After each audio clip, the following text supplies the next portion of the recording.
In this video, so we are going to study the second property, that is property 2.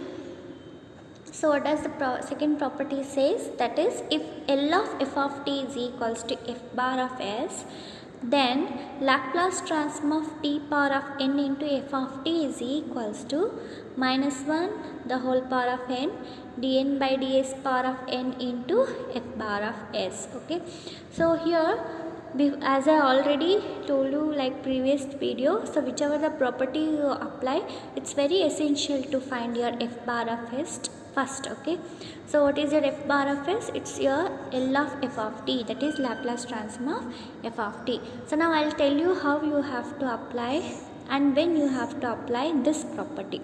So this property will be applied when you have a function of this form, that is t power of n form multiplied with some function of t, that is f of t. In that case you have to go for this second property. So we'll be having which will be equals to, that is Laplace transform of t power of n into f of t will be equals to minus 1 whole power of n dn by ds power of n into f bar of s. So now I am going to give a simple example of how to apply this property, that is the second property.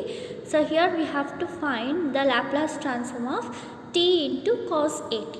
Okay, so as soon as you see the function, you should be able to identify like which property you must apply or how you have to proceed with the problem. So if I see this, so for me it's like this function is looking in the form of t power of n.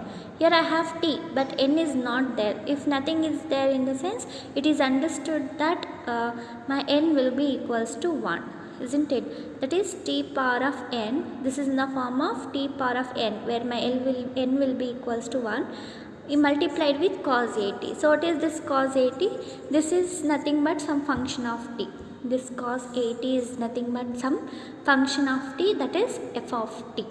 Okay, so now this is in the form of t power of n into f of t. So where your f of t will be equals to cos at, that is in this form. So for that reason you have to apply this property.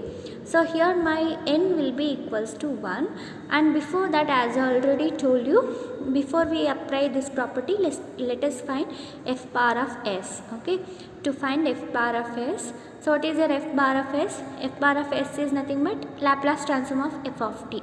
So what is your f of t for this particular problem? It's cos at, your some function of t, that is the coefficient of your t power of n will be your f of t. So f of t will be equals to cos at for this particular problem. And what is Laplace transform of cos at? That is, we have seen table of formulas, that is the Laplace transform of some standard functions. You can just refer to that video. So we'll be having Laplace transform of cos at is given by s by s square plus a square. Here a is a itself, so you doesn't need to replace any other value, because here a is a itself, so you can just leave this a as it is. So now this is my f bar of s. Okay, so now after finding f bar of s, let me take the complete function, that is t into cos at. So here, as I already told you, this is in the form of t power of n into some function of t, that is f of t. So in that case you have to go for your second property. So what does the property says? Laplace transform of t power of n into f of t is equals to minus 1 into whole power of n dn by ds power of n into f bar of s. Now in this property, substitute your n is equals to 1 and your f bar of s.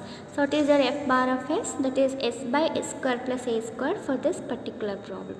So I am substituting my n as 1 and the answer of f bar of s. Okay, so that I will be having minus 1 the whole power of 1. I have not written 1 over here because it is understood.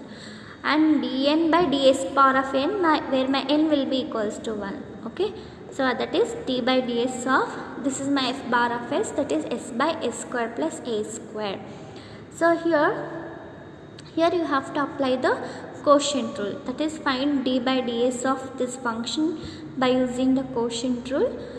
So here I'll show you how to apply the quotient rule for this function also.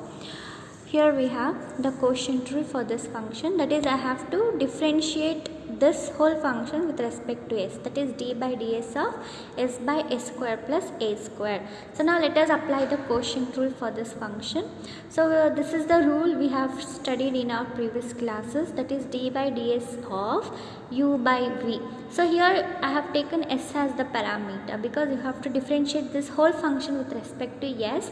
But in general we used to study with respect to x, y and so on. Okay, so here s is the parameter and now I have taken differentiation with respect to s, that is d by ds of u by v will be equals to, so this is the rule, that is your v will be as it is, you have to differentiate u with respect to s, that is d by ds of u minus your u will be as it is, and you have to differentiate your v with respect to s, that is u into d by ds of v the whole divided by v the whole square, that is denominator the whole square. Okay, so here for this particular problem, u is your numerator, that is u will be equals to s, and v will be the denominator, that is v will be equals to s square plus a square. So now let us find d by ds of s by s square plus a square, that is let us differentiate this function by applying the quotient rule. So now let us substitute u and v in the place of this formula, so that you will be having, what is your v is s square plus a square into d by ds of, what is your u, it is s. Okay, minus your u will be as it is, what is your u, it is s, into d by ds of, what is your v, it's s square plus a square the whole divided by v the whole square, that is s square plus a square, that is the whole square.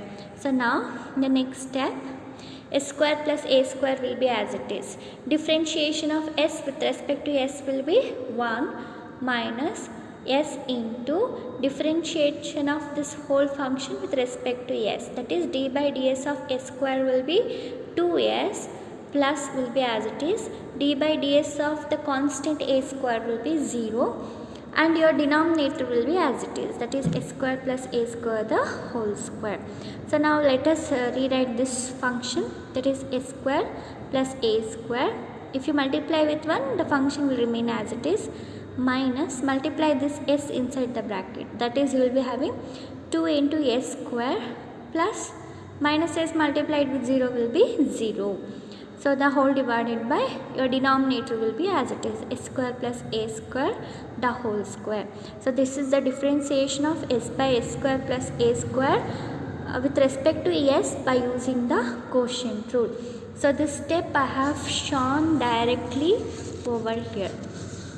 So this is the answer you will get after applying the quotient rule, and we have minus sign over here, you can see minus 1 multiplied with this. So you will, after differentiating this function by applying the quotient rule with respect to s, you will get this answer, and this negative sign minus 1 will be as it is. Now in the next step let us multiply minus 1 inside the bracket. So you will be having minus into plus minus a square, multiply minus sign, so we will be having minus a square, that is minus into plus is minus, minus a square, minus into minus it's plus, 2 square will be as it is, I have kept my denominator as it is. So in the next step we know that 2a square minus a square will be plus a square, minus a square will be as it is, and I have and in the denominator we have s square plus a square the whole square. So this is the Laplace transform of t into cos 80.